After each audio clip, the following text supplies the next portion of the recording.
I-like mo na, i-like and share mo na sa ating Donmar TV. Okay? Like and share guys para kakalat ito sa taong bayan. Okay? And also guys, sabay-sabay muna tayo mag-like and share. Like and share. 1, 2, 3, go. Ayan, naka-like share na ba? And also guys, paki-subscribe, paki-follow itong Donmar TV para lagi kayong updated dito sa channel ko sa mga bagong balita, updates at mga breaking news. Okay? At yung mga cellphone ninyo, kung mag-subscribe kayo sa Donmar TV, ma-notify yan sa inyong mga cellphone na meron tayong updates at live na tayo. Ma-notify kayo. Alam ninyo. Okay? So, sabay tayong mag-subscribe sa Donmar TV. Sabay-sabay. Sa mga hindi pa. 1, 2, 3, go. Ayan. Nakasubscribe na ba lahat? Ayan. Thank you very much. Pinag-usapan, isa sa mga pinag-usapan ni Panelo at itong si Corina Sanchez ay yung unang pumirma itong si Sandro Marcos dito sa impeachment ni VP Sara. Meaning to say, kung sinabi ni Bongbong Marcos na VP Sara is unimportant, wag nang ituloy ang impeachment na yan. Yan ang sabi ni Bongbong Marcos kasi plastic siya sa mga iglesia ni Cristo bakit ang kanyang anak na si Sandro Marcos ay nangunguna doon sa mga pumirma?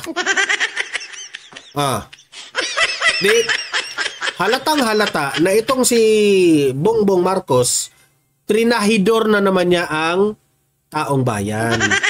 Trahidor talaga itong mga taong ito. Trinahidor. Sabi nila, they are not for impeachment kay VP Sara.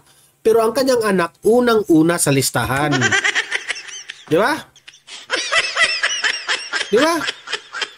So, eto po, panuuri natin ang interview ni Panelo dito kay Corina Sanchez. Tungkol pa rin sa impeachment ni Vice President Sara Duterte, makakausap naman natin ngayon dating Chief Presidential Legal Counsel, Sal Panelo. Magandang gabi po sa inyo, Attorney Panelo. Magandang gabi po, Corina. Yes, sir. Nabanggit po ninyo na railroaded itong impeachment ni VP Sara. Ano po ang inyong ibig sabihin? Obvious naman di ba? 200 plus, 103 lang ang kailangan nila. Saka ang bilis. Di ba? Bilis talaga. Kasi kahapon, last session kahapon, ang bilis. Sa isang araw, nakaproduce sila ng halos 200 na pirma. So ano masasabi niyo doon? Scripted or not? Siyempre, sa ating palagay, scripted yun. That's my own opinion. Tambay nila ng isang buwan. Tapos, within less than 24 hours, nandiyan na agad. Pero dito po sa pinaka-proseso, may nakita po ba kayong mali o wala po sa lugar o hindi naaayon sa batas? Well, in the first place, dapat hindi pinayan yan. Sabi ni Corina, may nakikita ba kayong mali? Ganun. Sa mukha pa lang ni Martin Romualdez, mali na talaga. Sa mukha pa lamang ni Sandro Marcos, mali na talaga. Alam naman natin na propaganda lamang yan. Alam natin, yung pinaka-main ground nilang confidential funds, hindi nga dapat maging ground yan sa paket. Kasi pinakita doon ano ba yung mga reason nila bakit in-impeach si VP Sara? Walang iba. Nakatutok lang sila sa confidential funds ni VP Sara. Wala pang pinal na desisyon ng COA noon. At meron na nga mga lumabas na desisyon ng COA na walang irregularidad kaugnay sa confidential funds. And yet, halos lahat ng companies diyan nakatutok. Yes, sir. Medyo mahaba pa po itong proseso pa lang ito dahil magkakaroon pa ho ng hearing. So, kayo po ay parang positibo na ito po ay madedepensahan ng bise at ng kanyang kampo.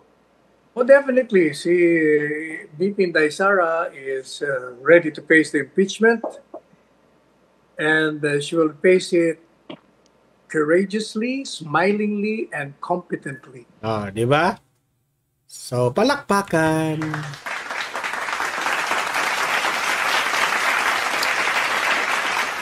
Alam nyo, sa impeachment na yan, pupunta yan si VP Sara because that is the process sa ating gobyerno.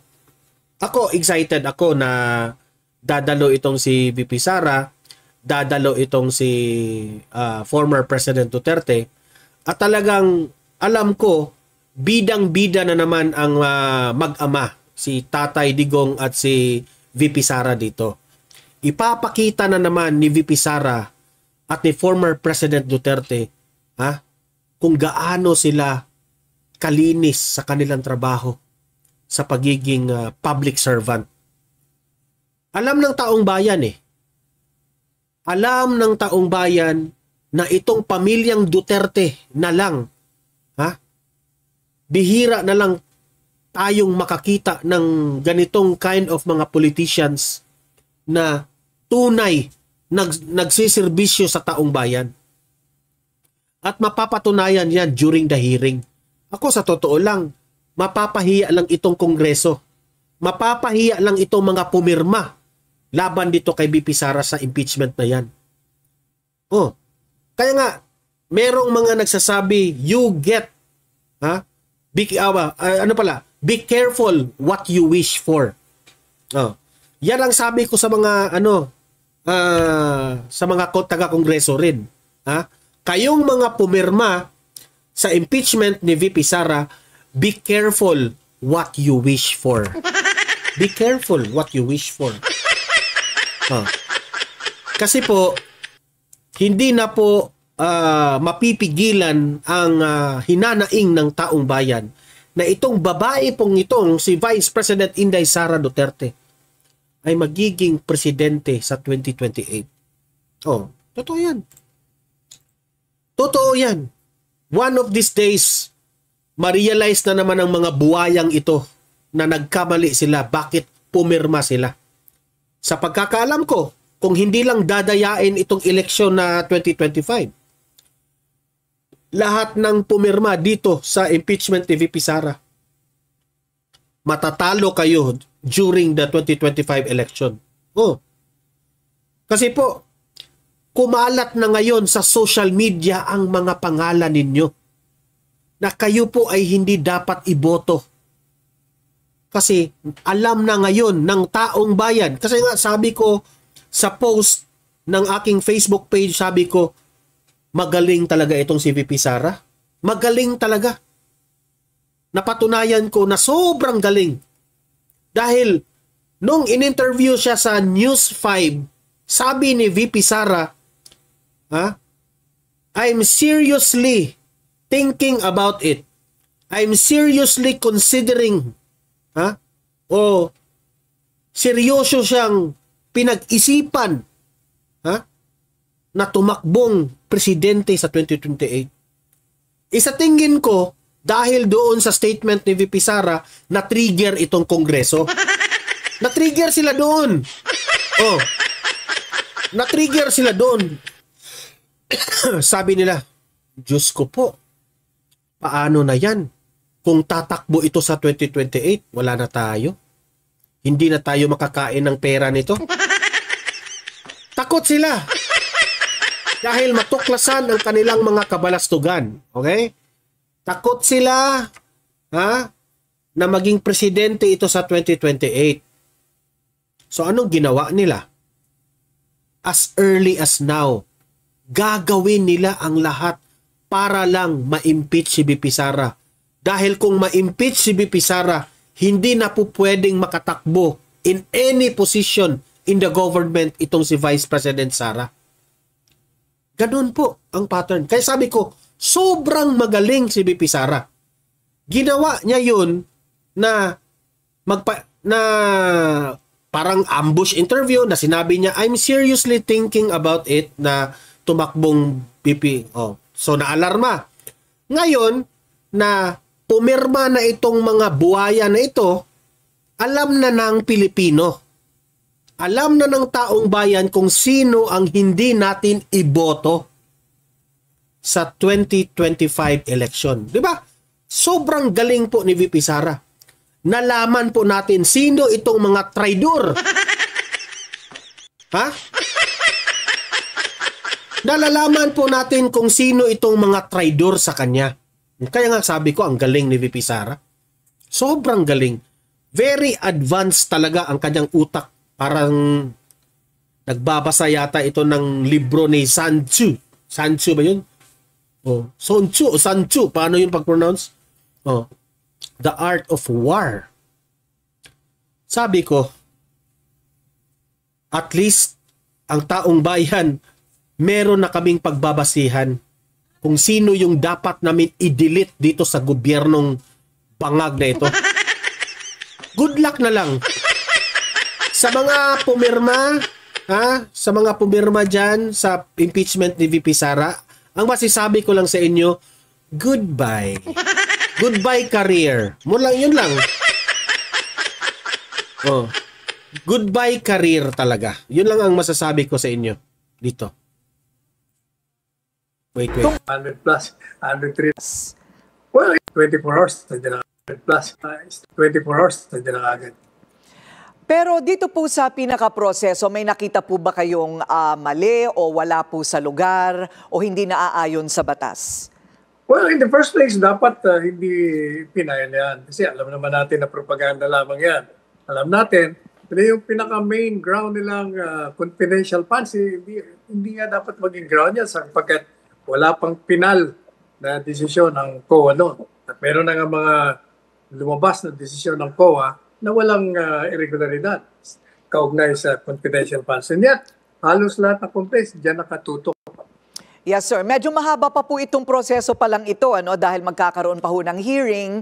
So kayo po ay parang positibo na ito po ay madedepensahan ng bise at ng kanyang kampo. Oh, definitely. Si VP Inday Sara is ready to face the impeachment and she will face it courageously, smilingly, and competently. Nakausap niyo na po ba ang bise? Ano po ang kanilang reaksyon? Ang reaksyon ni VP Sara, binigay niya na bago pa nangyari yan, di ba? 2 weeks ago, sinabi niya, I'm ready for the impeachment. My legal team is ready. Bring it on. Ganun po. Okay. Alam niyo, si VP Sara, handa na yan. Kasi alam niya na mangyayari na talaga ito. So, possible repercussions, may nakikita po ba kayong mga konsekwensya nitong Duterte impeachment?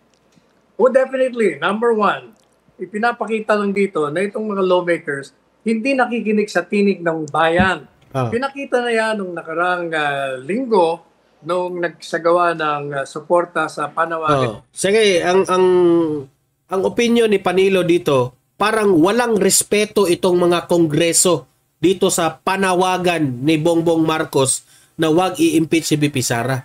Sa akin naman, in my own opinion, plastic lang yun si Bongbong Marcos. Ni Presidente Marcos Jr. naitigil niya na impeachment dahil unang-una, ito ay walang saysay, hindi makakatulong sa kahit na sinong Pilipino at magkakalikha lamang ng mas malalim na hidwaan. Pangalawa, hindi rin sila nakikinig sa kagustuhan ni Presidente Marcos Jr. na magkaroon na tayo ng katahimikan. At ang ibig sabihin niyan, dahil tinutuloy nila, pinag-aalab nila ang galit ng taong bayan sa kanila at pinag-aalab at the same time yung suporta naman kay VP Sara. So, sa kampo ng mga Duterte, sila ba'y naniniwala? Kayo po ba'y naniniwala na walang kinalaman ng Malacanang sa pagpatupad ng impeachment? Gayong ang kanya pong sariling anak, ang anak po ni Pangulong Marcos na si Congressman Sandro, ay kasama po dito sa mga pumirma. Hindi naman po nabago hanggang ngayon yung kanyang panawagan na itigil ang impeachment. But, dahil nga yung anak kasama, so ang tao maghihinala na maaaring may kinalaman siya.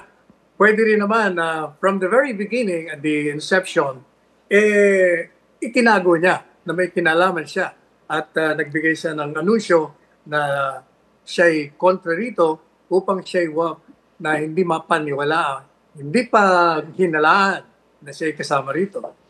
But titingnan natin ang mga susunod na mga pahayag niya. Pero kaya nga, naghihintay ang media ngayon kung ano yung statement ni Bongbong Marcos dito sa impeachment ni VP Sara. Pero may posibilidad sa palagay ninyo na talagang magkaiba lamang po ang pananaw ng mag-ama? Pwede naman. Nangyayari naman yan. Bakit si Inday? Kasi po, naniniwala itong si Panelo na iba ang desisyon ni Bongbong Marcos at iba ang desisyon ni Sandro Marcos. Okay, naniniwala si Panelo doon. Ako, in my opinion, hindi po ako naniniwala doon. Na magkaiba ang mag-ama. Ako, duda ako rito Don't tell me. Lagi naman silang nagbabanding itong pamilyang Marcos na ito. Kumakain sila sa iisang lamesa. Don't tell me, hindi nila ito pinag-usapan.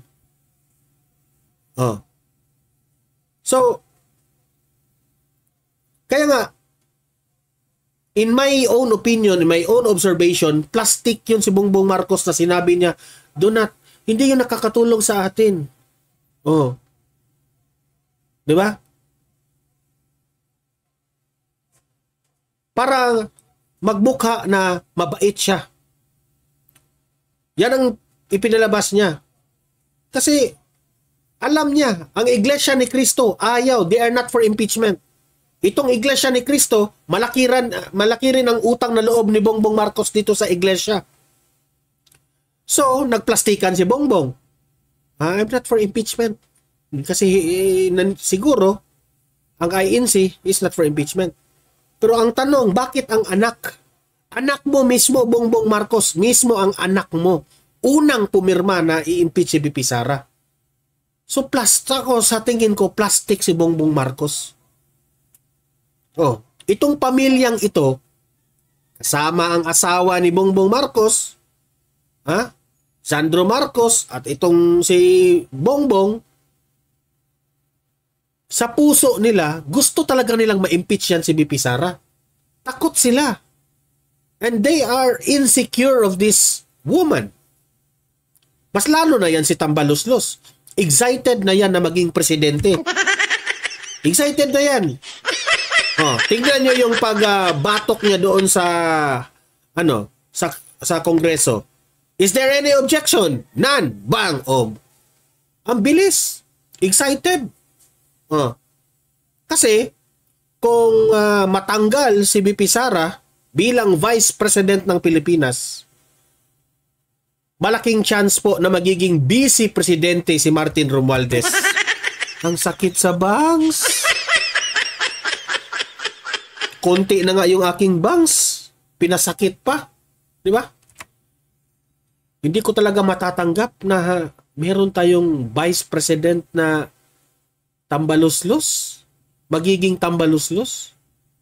Binoto si VP Sara ng 32 million tapos ang papalit lang si tambaluslos. Grabe. Ako, obvious na yan. Obvious na yan. Kasi 2028 babaliktad talaga ang mundo dyan sa 2028. Sabi ko sa inyo. I-impeach nyo si VP Sara. I-impeach nyo si VP Sara. Ako po ay natatakot dyan. Anong gagawin ng taong bayan? Sa totoo lang. Kung ma-impeach si VP Sara. Kung tuluyan ang ma-impeach yan sa Senado. Pero I hope not. Hindi yan mangyari. Let the people decide kung sino ang gusto nilang maging leader sa bansa natin. Huwag niyong pagpilitan ang inyong sarili dyan.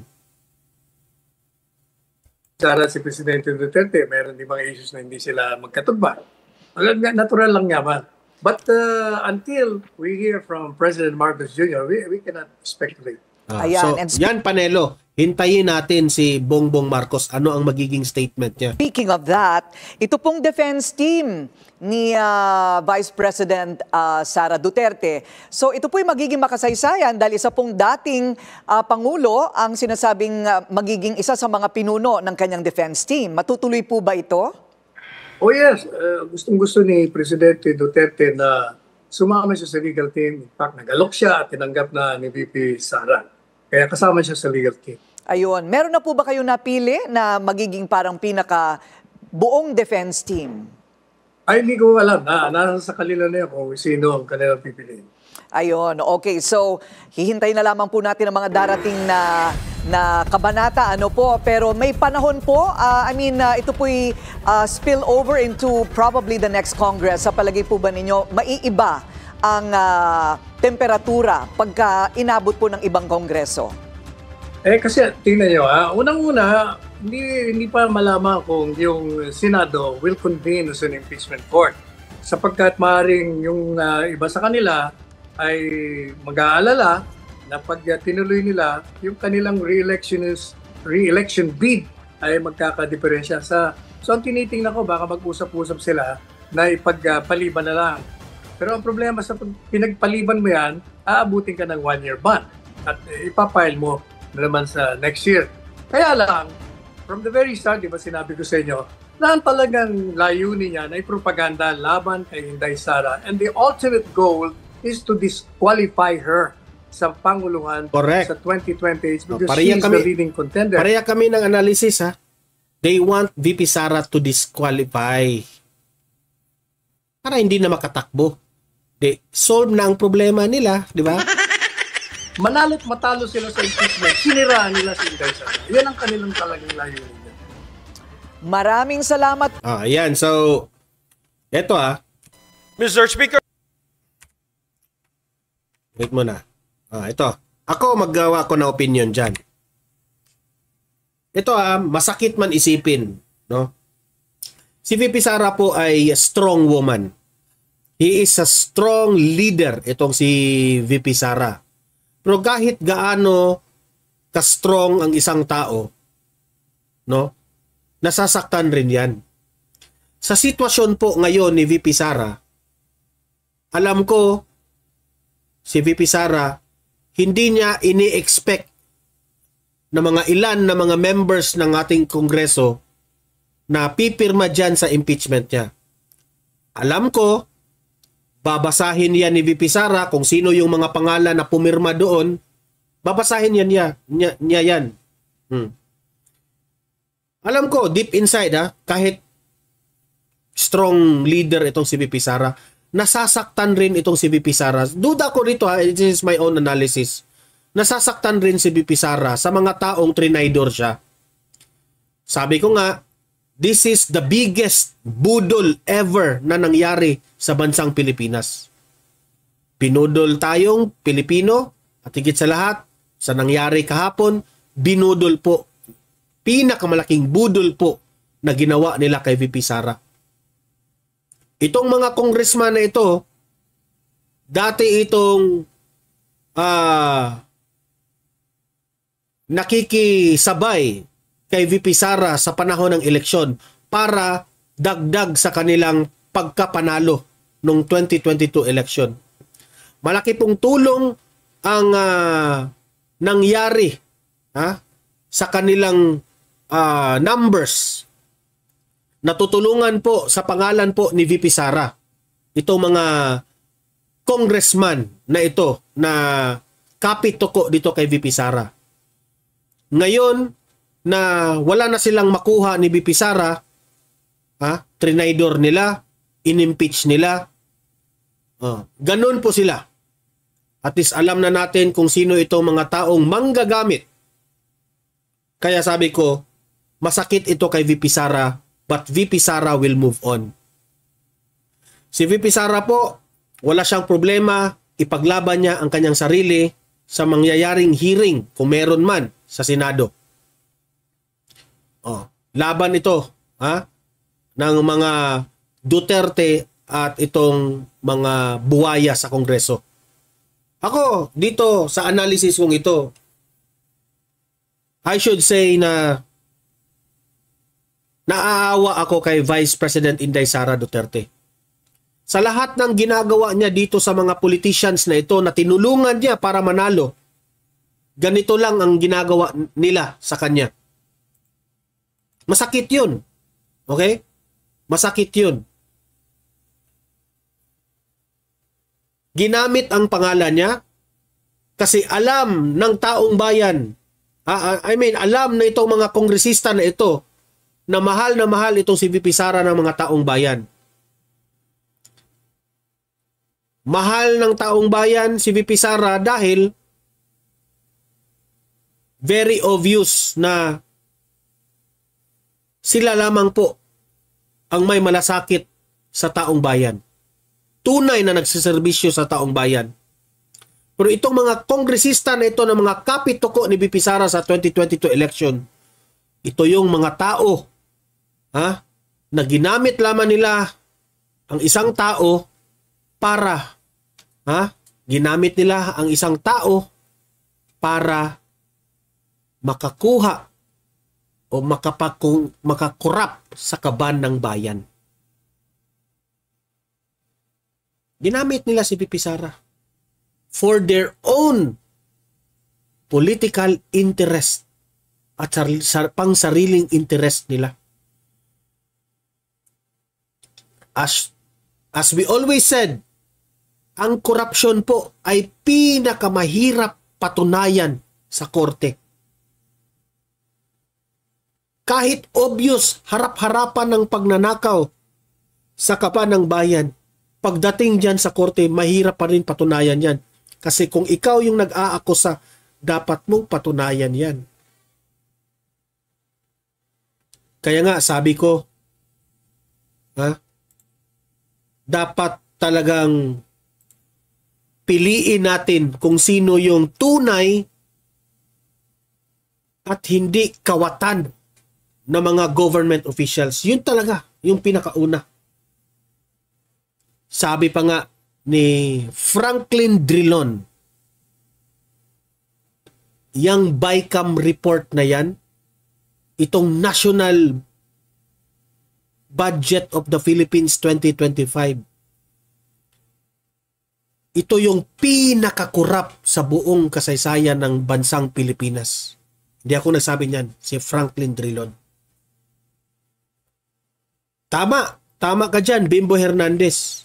Naniniwala po ako sa sinabi ni Vice President Inday Sara Duterte na ang gaba dili magsaba. Be careful what you wish for. Be careful what you wish for.